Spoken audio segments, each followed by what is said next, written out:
好，我们现在看看中国大陆啊，现在已经全部的这个生气美国的那种气氛感、民族的情绪哦，全部都已经激昂起来了。所以他们最近就拿出了一句话来讲，就是哪吒的这个电影里面哦这一番话，因为他们现在对于美国可能就是这句话的心情。我们来看一下。住手！你不想活了？我活不活无所谓，我只有你死！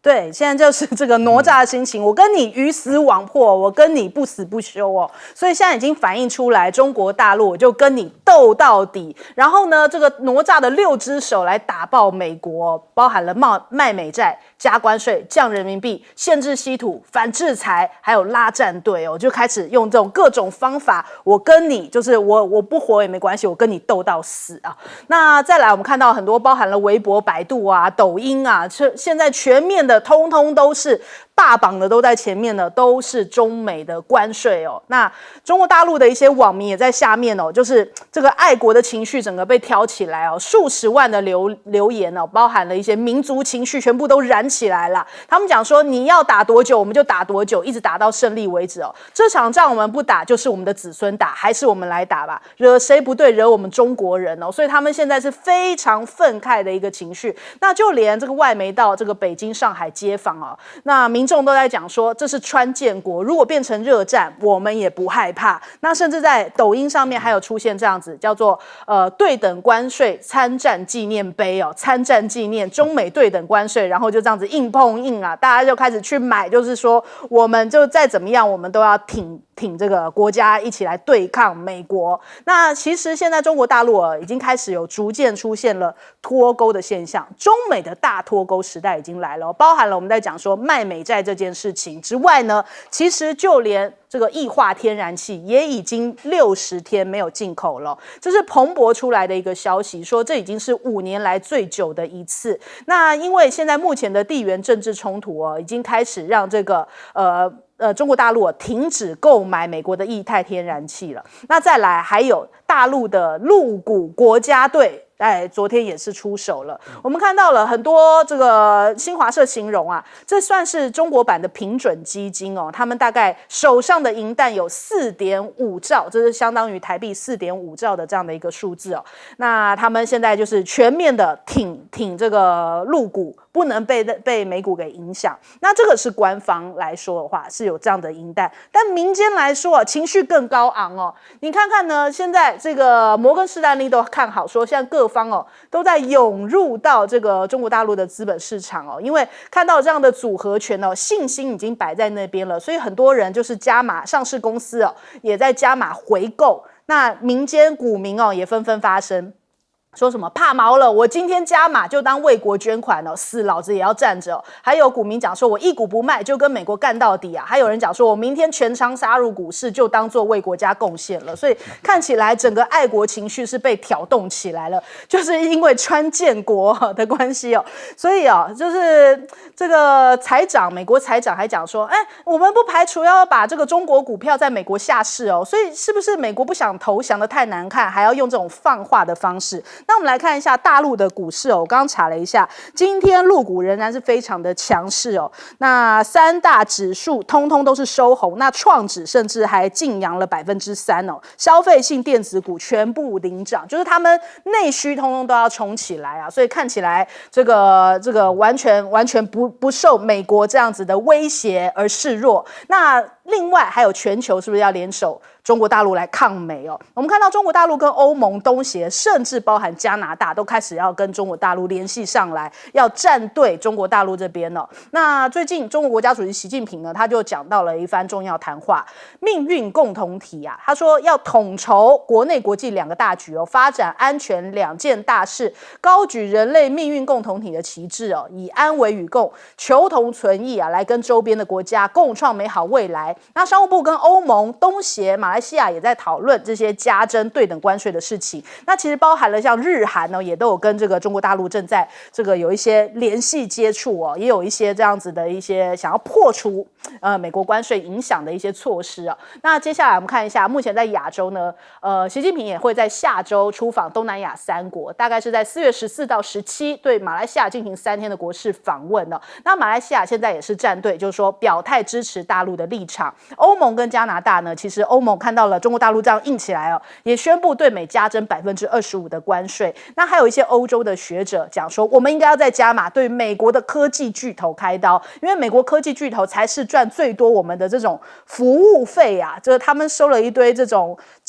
这种科技上面的服务费用，你订阅啊什么那些，通通都是要交给美国，他们怎么不算呢？所以要对他们来开刀哦。那还有西班牙的这个首相桑切斯哦，因为他接下来要访问中国大陆，他也是呼吁欧盟要改变对于中方的这个立场跟姿态。那加拿大也是回击啊，说4月9号要对美国的汽车可对等征收关税25%啊。那这些通常都是这些目前75个豁免的国家，就是说可以延后90天的国家，但是大家并没有要往后延的意思，也要照样跟着中国大陆一起跟美国对干嘛。我们先来请教一下邱毅老师。要全球抗美，在这一波里面不是那么容易的事情。一开始有人提到说，有没有可能全球减一，就是全球在中国大陆的领导之下，大家一起来反抗川普的这一个胡作乱为的暴行。好，但是依照目前来看，全世界的国家现在都在观望，基本上都在想要向美国来妥协、屈服、投降。好，所以要全球抗美，第一个模式，第一个状况比较难达到。第二个折中的模式，就是能不能跟欧洲来合作呢？欧洲在欧盟的执委会在9号的时候，已经在27个国家已经表决通过了要反制这个川普的对等关税的一个反制报复的做法，就是对所有美国的产品要课征25%的反制关税。好，但是我们知道，欧盟的国家基本上它是杂音很多的，七嘴八舌的。例如说，像意大利的梅洛尼，他基本上走的就是川普派，所以要让欧盟诚心诚意的跟中国大陆进行中欧的合作，也不是那么容易。所幸现在欧盟的国家亲美，它是亲民主党的美，它不是亲川普的美，所以在这种情况之下，它跟川普之间，它跟民主党之间，民主党跟欧盟之间也在进行里应外合，这也是一个中国大陆可以掌握的一个契机。好，我认为在最糟糕的情况之下，就是中国大陆不得不孤军奋战。但即使孤军奋战，以目前的情况来说，中国大陆也不见得会落于下风。现在两边在打的叫做 chicken game， 也就是所谓的胆小鬼游戏。我们讲俗话叫做狭路相逢勇者胜，谁的筹码多，谁的武器多，谁有决心，谁有底气，谁有勇气，谁能够坚持的比较久，谁就是最后的赢家。那以目前的情况，美国的情况非常的不好啊。美国基本上股市进入了熊市，虽然有短暂的一个反弹，由黑转红，但是基本上它还是往熊市的方向在走。而美联储的鲍威尔跟川普之间的矛盾也越来越深，所以如果美联储不愿意降息的话，要拉动这个所谓的美国的衰退的压力也没有那么容易。那么再者，现在整个美国的市场已经出现了抢购囤货的风潮，在这种情况之下，通膨的危机一定会越来越严重。通膨危机越严重，那美联储要降息的空间就越少，那对川普来说就是一个很大的压力。在这种情况之下，其实中国大陆有很好的机会，即使是孤军奋战，没有别的国家来帮忙，依然可以跟川普之间可以打一场有惊无险的苦战。那如果中国大陆打得好，给川普制造了很大的压力，那么这些国家就会靠上来，例如像日本，例如像韩国，例如像东盟的国家，或者欧洲的国家，之后加拉美的国家都会靠过来。今天巴西的鲁拉已经说话了，那么也已经对川普提出了强烈的谴责，这都是很好的信息。好，请教介老师。其实对中国大陆来讲的话，我觉得就是说，真的是老早已经在准备当中了啊。那所以其实大陆在前几年就一直在讲说，这是百年未有之大变局啊。那么准备的方式就是抛掉幻想准备斗争。所以这个基本上就是在找一个时机。那对美国的话，就是说可以谈的时候谈，不能谈的时候那就怎么样？那就是准备斗争了。那现在就是一个斗争，虽然没有讲得很清楚那你看的表面上好像是美国对中国大陆发动攻击，可是这一次中国大陆同样也对美国发动攻击。那我认为大陆挑了一个非常好的时机，因为我们从来没有看过美国这样子一个领导人把自己国内跟国外一起来怎么样一起来怎么往死里整不给人家留活路。不给人家留活路，别人就不会给他留活路。所以我认为美国现在这个国家是可能二次大战以来它可能最脆弱的一刻。所以你今天你要对付你的敌人你不要选择他实际上是状况很好的。对付美国这样的敌人，就是要在他最脆弱的时候。西方人常有个谚语所以西方人是比我们狠的。他说你要攻击你的敌人你应该一刀就插到他的眼睛里面去。让他根本就没有存活的机会。所以中国大陆事实上我觉得这个是扎到一个对美国说是反击，事实上也是对美国一个攻击的机会。因为川普能够走多远都不知道，美国这个国家还不能维持它现在稳定都不知道。他在国内的话，美国人曾经有人问我说，哎呀，这民主党跟怎么这么软弱？我说你放心，民主党跟共和党都是美国人，他们是属于一类的人。你不要以为民主党可以被美国人、被共和党一个总统这样子的欺凌，他们已在累积能量了。那你说欧洲人跟美国人，还有其他地方人，能够忍受美国这样所有的这个自己所创建的游戏规则，自己把它抛弃，完全用丛林的法则的方式无理取闹，然后怎么讲霸凌所有的国家。所以在这个时刻是美国最脆弱的。所以我刚刚讲就是说，其实中国大陆也从长远角度上也在跟美国做一个什么关系的一个怎么讲一个整理了，做了一个怎么因为清账的动作。另外一方面，我觉得看得更远的话，大陆也是为了先用这种贸易战争的方式来挫败美国的锐气，让美国将来在想要试图发动台海甚至南海的这种冲突的时候他有所节制。好，我们来请教一下将军。这个中国大陆还有美国的这个关税战呢，变成引爆中国大陆的这个民族主义的情绪了，变成这个经济战呢，变成民族主义，挑动着民族主义那中国大陆就会尽洪荒之力去应变这一方面了。因为中国大陆在刚才讲的储蓄率高，这个藏富于民。但是我们可以看美国这个经济结构是很有问题的。美国的贫富差距非常的大，它的1%所拥有的股票占全部美国股票市场的50%，原来它就1%占1%。美国前面的就是10%，它占美国全部股票拥有美国全部股票的87%，统统掌握在这个上面。美国算是个寡头富豪，所以美国这个结构没有办法藏富于民，只是藏富在富豪。那其他的蓝领阶级跟白领阶级怎么样去适应这个我们讲的关税大战之后的变革？它变成它的物价那么高，白领阶级、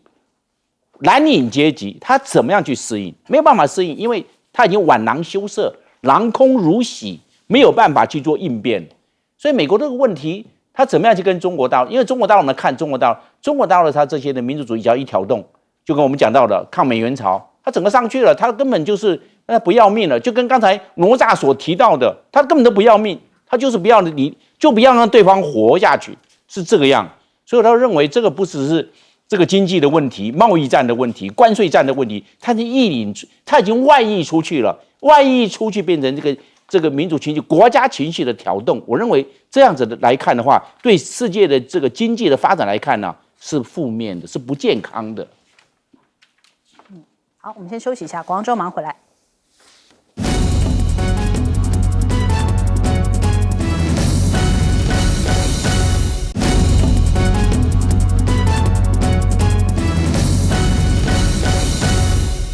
好，现在美国也是这个内部乱成一团呐、就是川普真的也是挺厉害，得罪了这个中国人也不喜欢他，得罪了欧洲人也不喜欢他，就连美国人自己本身也不喜欢他，得罪了全世界哦。那我们来看一下，现在美国民众有多忙，忙着要先从鸡蛋抢起啊。那我们看到这些画面哦，就是美国民众在疯抢鸡蛋呐、现在在这种社群平台里面哦，抖音也好 ，TikTok 也好，大家都在流传这些抢鸡蛋哦，一蛋难求的这种状况啊。但是呢，川普还在感觉很良好，他没有在管，就是大家一起忍耐一下吧，就是他是这样子来看待哦，因为他现在享受那种全世界都要跟他拍马屁的一个那种成就感、那种好感，自我感觉很良好的那种 feel 啊。我们来看看。I'm telling you, these countries are calling us up, kissing my ass. They are dying to make a deal. Please, sir, make a deal. I'll do anything. I'll do anything, sir. You said that these tariffs would go into effect on Monday. You said no pause, and today there is a pause. So, how can people believe your words today? It's not a question of that. You have to have flexibility. I could say, here's a wall, and I'm going to go through that wall. I'm going to go through it no matter what. Keep going, and you can't go through the wall. Sometimes you have to be able to go under the wall, around the wall, or over the wall. These guys know that better than anybody, right? 对，他自己讲话也是反反复复的，总会有一个自己可以解套的说法。他就说这叫做弹性啊，撞墙那行不通就绕着走嘛。那还有呢，就是为什么他现在要突然喊卡？他讲说，因为大家开始有一点吵了，有一点害怕了，看到美国民众的反应哦，你们有点吵啦，所以我现在要这个暂停90天哦。那所以你看，这个 CNN 就讲说这次呢关税大战哦，硬杠中国大陆。CNN 讲说，川普恐怕是打不赢的，就连 CNN 都这样子下了这个定论了。所以是不是的确川普就要有弹性一点，自己该摸摸鼻子，该下台阶先赶紧下了呀？那再来，我们看到了《纽约时报》讲说，这个川普是一场鲁莽的实验哦，先一把火烧了，然后再来考虑后果，就是鲁莽行事最显著的特征。那还有一些这个专家啊，咨询公司欧亚集团的创始人伊恩布雷默，他就讲了，他说川普呢推出的政策速度和混乱已经导致了极为严重的全球经济震荡啊。现今当今世人从未见过如此这样子的规模，自我引发出来的震荡啊。那还有华尔街的大佬就讲说，不要逢低去买美股因为川普可能是在拿全球经济玩胆小鬼游戏啊，这种状况很危险哦。甚至还有这个老债王啊，他讲说，我问你你真的敢继续持有这种波动性巨大的美股吗？这种走势是取决于美国总统是否睡了个好觉第二天早上醒来是不是又推翻昨天的政策千万不要在这个时间点进场啊。那因为川普讲说，现在是好买点嘛，叫大家赶快回来。大家说川普投顾回来了，当总统只是顺便而已所以一些专家都叫大家说不要跟着川普走啊。那再来，我们看到马斯克跟纳瓦罗之战他们现在还在杠，因为马斯克已经连续3天大呛纳瓦罗啊，就是用一些什么这种好像批评他智商有问题的话，说比一代砖头还蠢那现在目前因为这个川普投顾回来了嘛，所以这个特斯拉的股价又飙升了22%那这样看起来，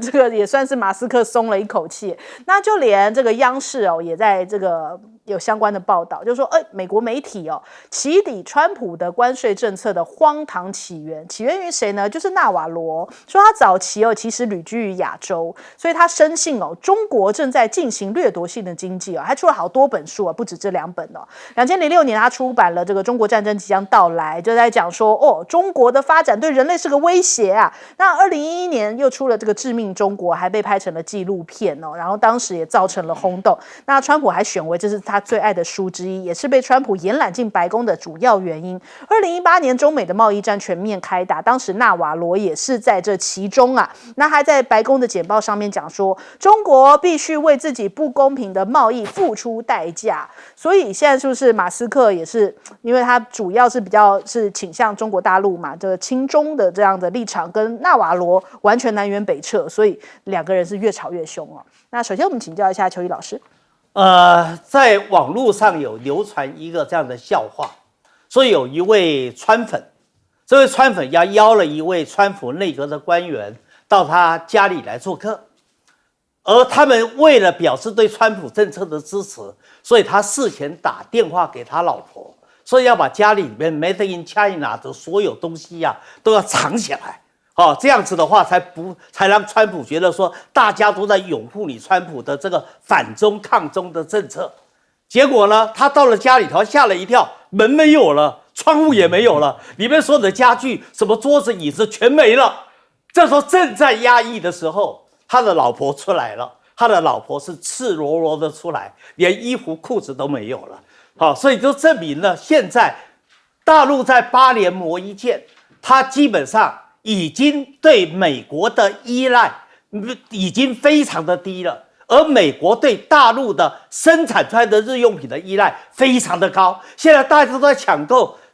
这个 Made in China 的这些日用品洗发精肥皂这些都变成在抢，大家在超市里面抢购的一个范围。你说在这种情况之下，怎么可能不发生通膨呢？这是川普现在所面临很大很大的一个压力跟威胁。好，那谈到了纳瓦罗跟马斯克，纳瓦罗基本上在第一波中美贸易战的时候，他扮演的就重要的角色。但是因为他后来在2020年的时候，当发生国会山庄暴力事件，他拒绝出卖川普，到美国国会去听证会去作证，所以他坐了4个月的牢。所以川普觉得这个人非常的忠心，可以加以重用，所以这一次川普再回到白宫，进入川普2.0，又把他拉到白宫里面担任经济与贸易的高级顾问，而他就把他对于关税的理念，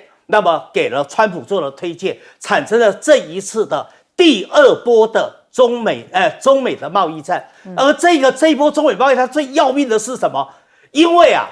Robert Mondale 说过，就是芝加哥大学的名教授，他说过一个政策只能够解决一个问题，所以要做政策搭配。哪有像川普一样，一个关税的政策既要解决贸易逆差，要解决财政赤字又要解决这个美国的这个产业制造业要振兴的问题，哪有一个政策可以同时完成多重目标的呢？所以到最后笃定结果叫顾此失彼，到最后的结果就是竹篮子打水一场空，什么都做不成。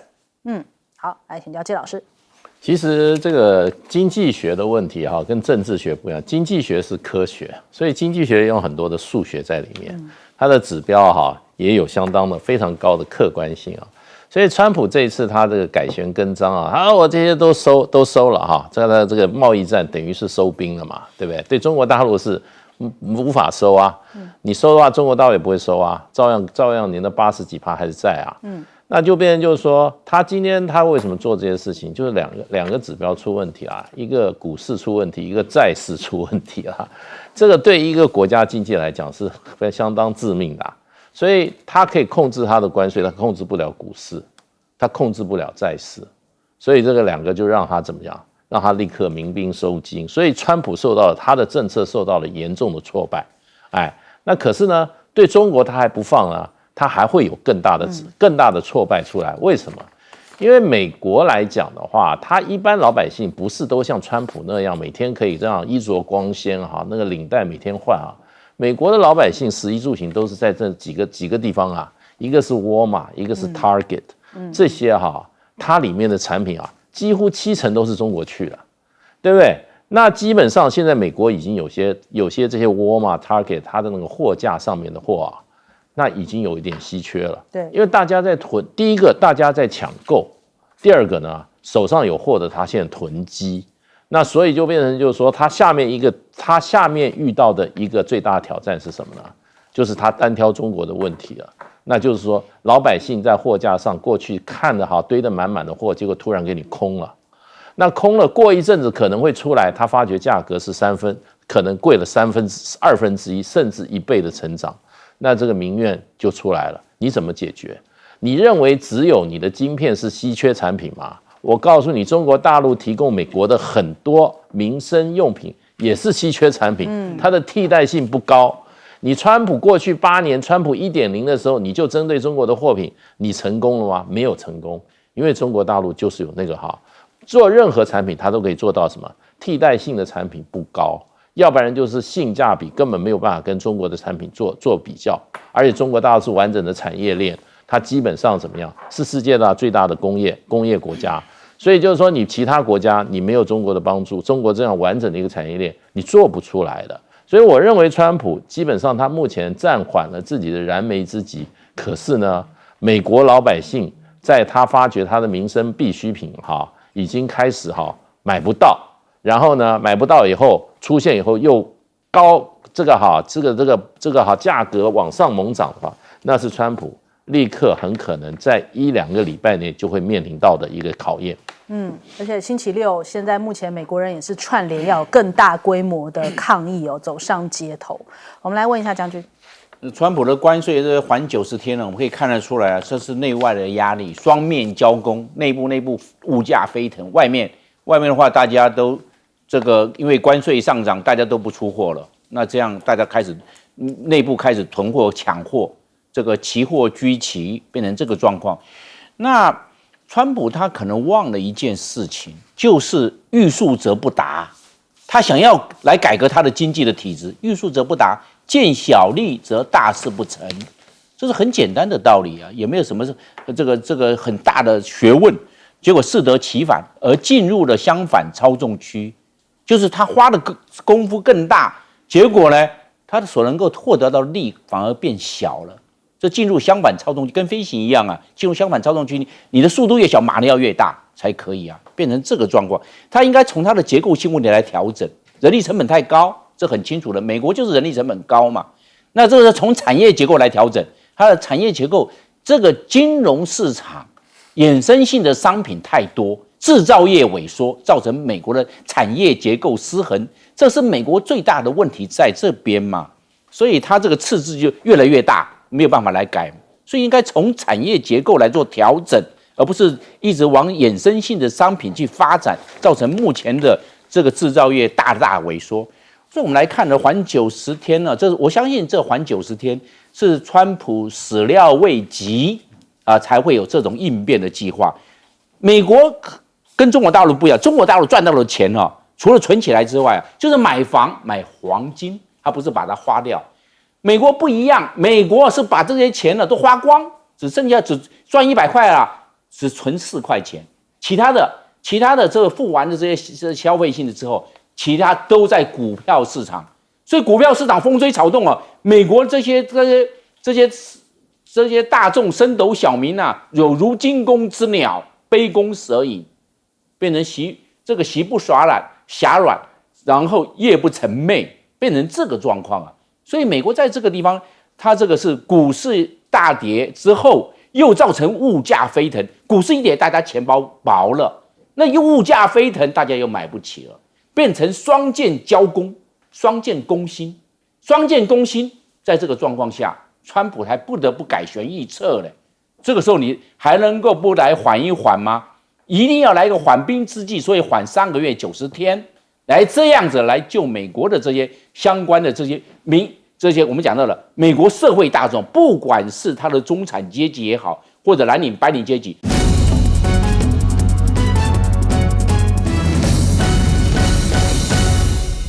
欢迎收看《新闻大白话》，我是主持人翟轩，马上欢迎一下这个阶段加入我们讨论来宾，前大使谢文吉，大家好，各位朋友大家好，文大国际所教授邱毅，主持人好，大家好，前空军副司令张延廷，主持人好，大家好。好，首先我们来看一下哦，这个中美的关税大战已经是正式的开打了。昨天晚上非常的热闹啊，简直是看到杀疯了的局面哦。因为呢，美国现在对于中国大陆啊提升到104%，昨天晚上中国大陆就说我也加你50%哦，就到了这个84%。然后呢，到了半夜的时候啊，这个川普越想越又觉得说，哎呦，你怎么又回击我？所以是不是又恼羞成怒啊？一口气给这个中国大陆的税率提升到125%，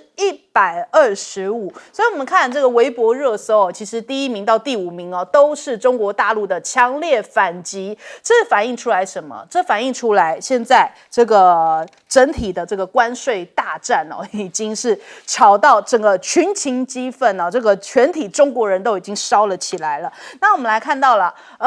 这个现在目前中国大陆在今天上午的时候，央视新闻首先发声正告美方，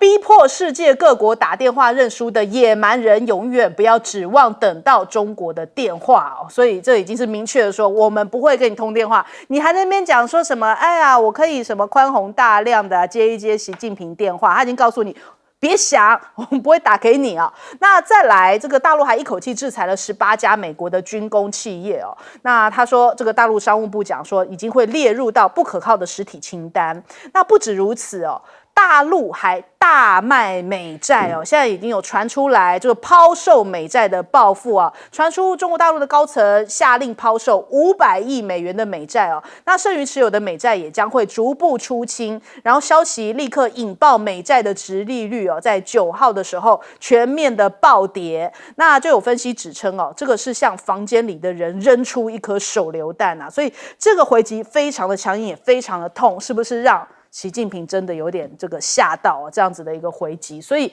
人家讲说可能川普真的是被吓到了。然后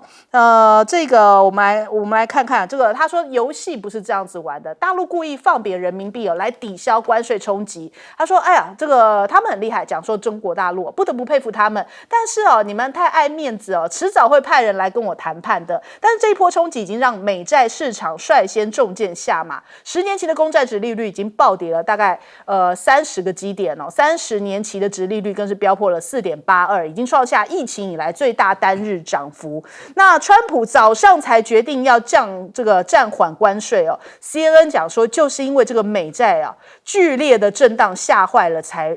政部所以这个卢特尼克跟贝森特讨论之后，赶快做了这样子的一个决定对中国大陆的关税飙到 125%。这时候川普又再放一个讯息，他讲说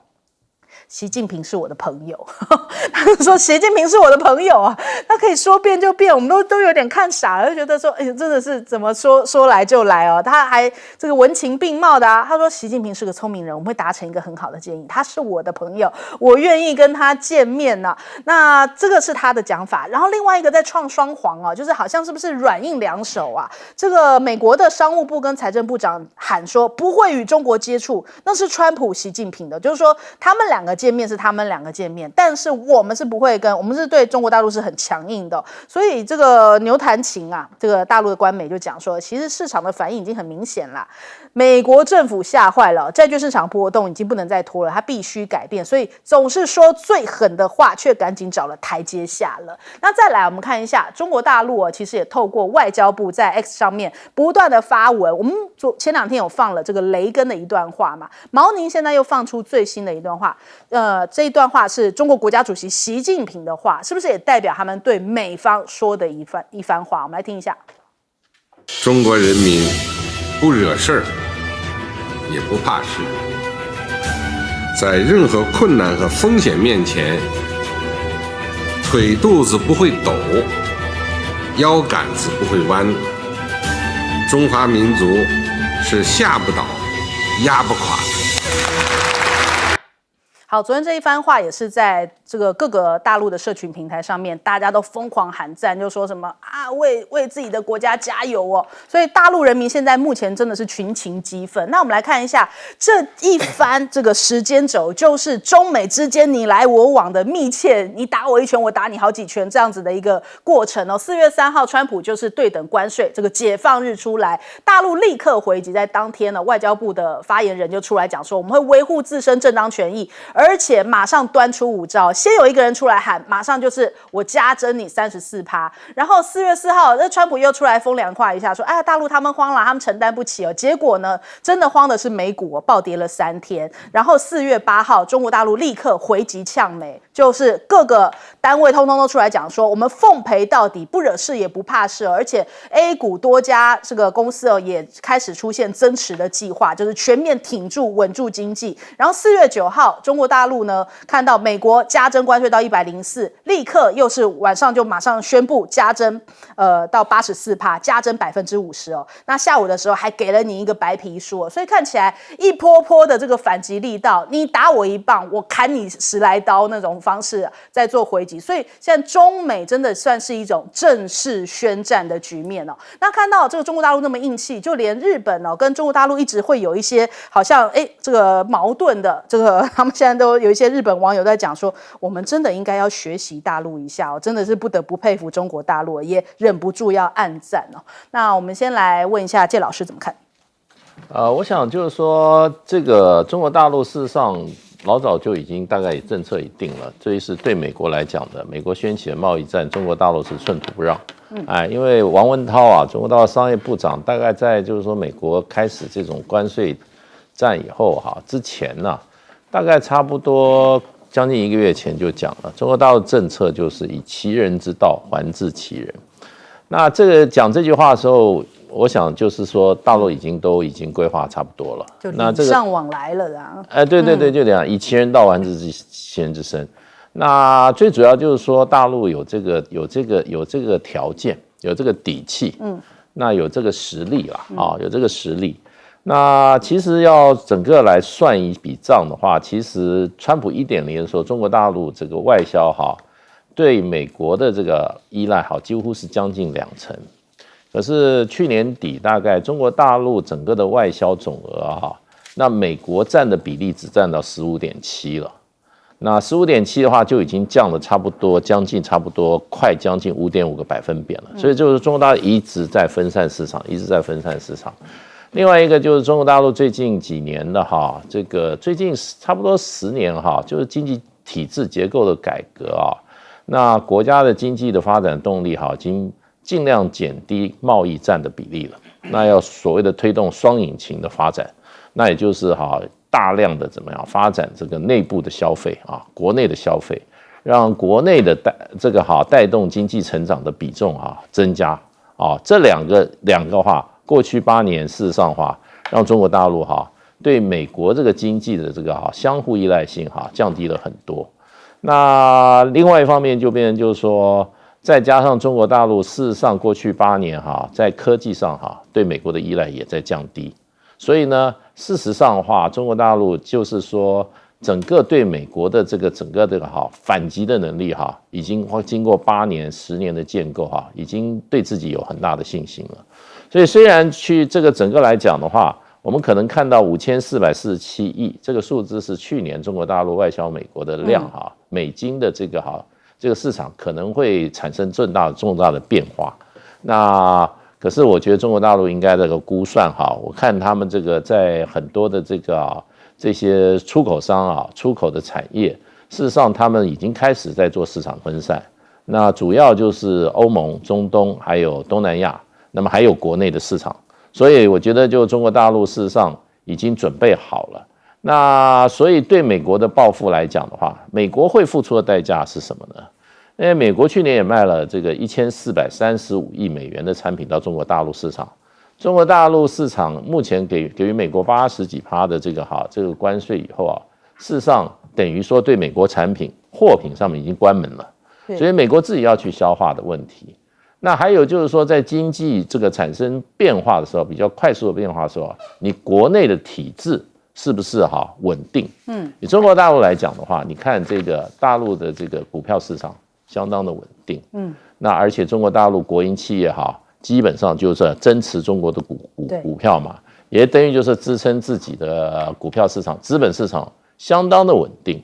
那还有就是说，中国大陆不是实行西方这种把自己社会一拆为二，让自己的两派人恶斗的那种体制。中国大陆是这个社会主义的这种所谓的政经体制。那它的稳定性，还有这种抗压，还有就外部压力，还有就是怎么样抵御变局的时候它不会自己内部先乱，对，不会一派人先打另外一派人。所以整个来讲的话，你就可以看出来，中国大陆大概经过一个盘算的话，就是很清楚的要跟美国来讲让美国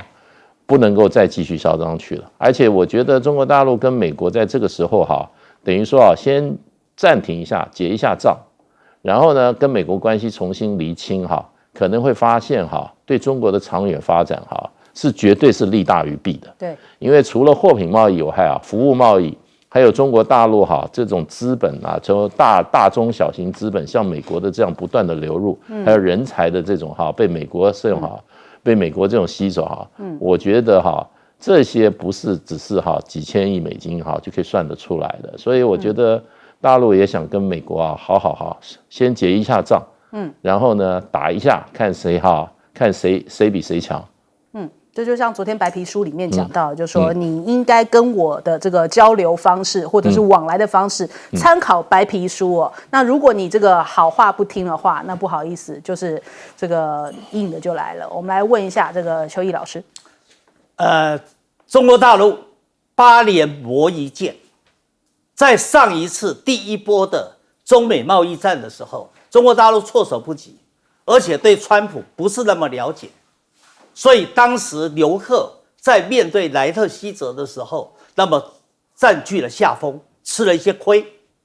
经过了7、8年的时间，就像是刚才介文吉兄说的一样，中国大陆在这7、8年里面，他做好了充分的准备，因为他预料有一天一定会再发生更激烈的中美贸易战。他做了什么呢？第一个，它的对美国出口的依赖降低到14.7%，整个的出口市场高度的分散，它已经是现在世界上150几个国家非常重要的贸易的伙伴。第二个，它的产业的结构开始进入了多元化，也就是说，它除了内需跟出口、外向型跟内向型，它已经有了一个多元化的一个发展。更重要的是，它的政策工具都准备好了。中国大陆跟美国最大的不同是什么？中国大陆的居民储蓄率高到43%，对，美国只有大概4点多。所以当中国大陆政府需要钱来做财政支出，来做扩大财政政策的时候，他只要举内债就可以。美国不是啊，美国因为储蓄率很低啊，他必须举外债。但一举外债，那现在各国都在抛售美债，所以美国就没有办法筹集到他想要有的资金来作为他财政政策的一个底气。那另外的，中国大陆的量化宽松的环境也比美国要好啊。美联储联准会刚刚鲍威尔就讲了，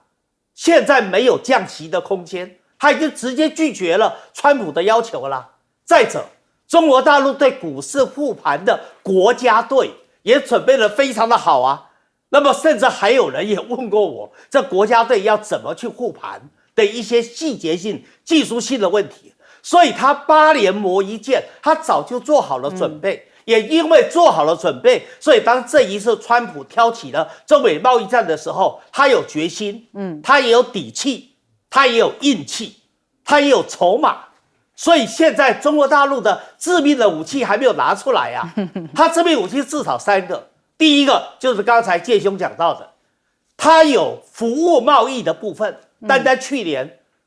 美国在服务贸易的部分，在中国市场里面获利有多大啊？它的顺差它是顺差，服务贸易顺差，商品贸易是逆差。美国在服务贸易方面，它的顺差额高达2290亿美元呐！你在运动产业、娱乐产业、影视、旅游、教育、医疗、法律等各方面给美国加税，你美国受得了吗？这第一个武器。第二个武器就是中国大陆所拥有的稀土资源，其中有19类，美国完全依靠中国，有26类，美国是高度的依赖中国。如果这一部分的稀土40-50类的稀土，大陆都限制出口，不让你到美国去，美国的生医产业怎么发展？科技产业怎么发展？武器要换装，它的军工产业怎么发展？这第二个致命武器。第三个致命武器，其实在1年多以前，大陆已经开始在抛美债了。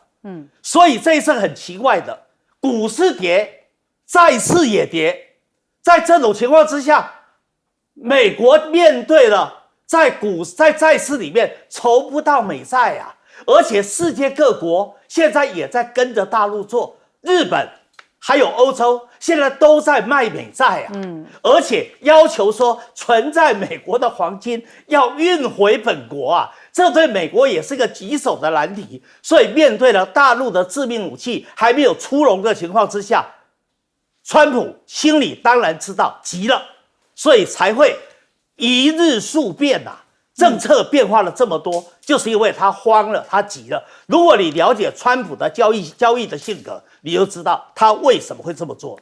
我现在手上有一张图给大家看一下，因为大家在讲说川普希望等到习近平的电话，然后现在目前在网络上面流传一张这个 AI 生成的图后面就是川普，然后前面这个是跟习近平的热线但是迟迟等不到，他已经气到把这个电话已经砸到都已经这个皲裂了哟，所以这是不是也反映出来刚刚这个中国大陆讲的一番话，就是这种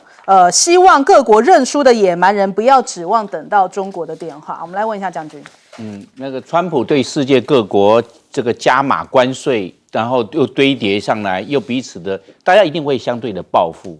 就算跟他关系很好的，包括澳大利亚、包含加拿大，都会对美国实施关税报复。那现在这个川普以这个加关税他破坏经济学上的比较利益法则，大家都有便宜的东西卖给对方，也买对方另外一种便宜的东西。大家双方双赢，双双获利，这个是经济学上普遍的法则嘛？那哪有是加关税，然后加到100多？那我认为川普的个性呢是吃软怕硬，所以中国大陆给他来硬的，中国大陆不来软的，是这个样子。那现在来看的话，因为什么？因为美国有3个短板，中国大陆却有3个强板，加起来就变成6个了。那这个美国的短板，美国国债高，美国到目前为止，美国的国债已经到36.8兆美元，太高了，美国怎么去扛它的国债啊？问题出在这个地方啊。第二个，美国现在物价都在涨，因为关税涨，关税会反映到物价，物价就涨，所以大家开始存货，这么抢购。为什么？抢购之后大家囤积啊，一囤积物价更贵。那美国怎么样去收拾这些东西？小老百姓收不起，蓝领阶级、白领阶级他会受不了。美国这个状况它还会再持续下去的。只要关税战不停歇，继续打，美国物价持续上涨。再来，我们都知道世界各国开始搬黄金啊，中国大陆去卖美债，卖美债是干嘛？换黄金啊，黄金都搬走，美国黄金就减少了，是这个样。大家存的这个库储在美国也搬走，你看看美国的黄金是不是马上就这个量就减低了？所以我们看那中国大陆在哪？中国大陆储蓄率高嘛，44%，赚100块存44块，民间有钱，偿付在民。第二个，中国大陆内需市场，中国大陆14亿人，大家刺激内需，来没有办法外销我们自己，大家14亿人，大家多买一些，就把它市场给摊平了。最后一个，中国大陆外汇存底，中国大陆外汇存底到目前为止3兆2024亿美元，它的钱多嘛，钱多。底气够，跟美国继续玩这个我们讲的贸易对抗、关税对抗，中国大陆有这3个底气。好，我们先休息一下，广告之后马上回来。